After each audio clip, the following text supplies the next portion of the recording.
მექსიკაში ერთ-ერთ ზოოპარკს სასამართლო მსპილოს, სახელად ელის ჯანმრთელობის მდგომარეობის გაუმჯობესება დაავალა.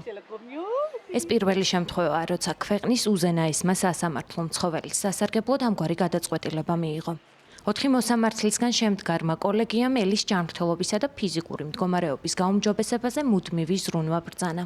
ექსპერტები თვლიან, რომ ამ გადაწყვეტილებამ მექსიკაში ცხოველების დაცვის თვალსაზრისით შესაძლოა პრეცედენტი შექმნას.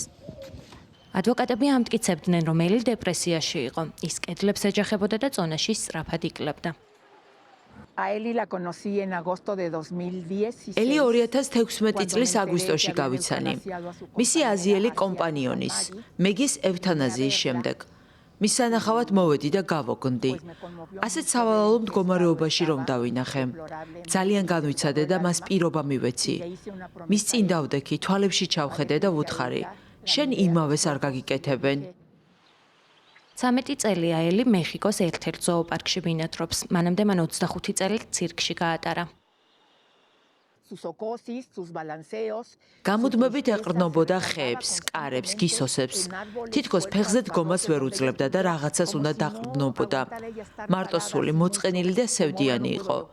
გრძნობდი, რომ ის მიტოვებული იყო. ვთქვი, რომ მე ვიქნებოდი მისი ხმა. ბევრი აქტივისტი ამბობს, რომ ცხოველებს ხმა არ აქვთ. მე კი მგონია, რომ ასე არ არის. უბრალოდ ჩვენ მათი მოსმენა არ გვინდა. ზოოპარკის წარმომადგენლები ამბობენ, რომ სასამართლოს ბრძანებას შეასრულებენ და ელის ჯანმრთელობის გაუმჯობესებაზე იზრუნებენ. ისინი უარყოფენ, რომ ელი დეპრესიაშია და ამბობენ, რომ მას შემდეგ, რაც მასთან სხვა სპილოებიც მოათავსეს, მისი მდგომარეობა უკეთესობისკენ შეიცვალა.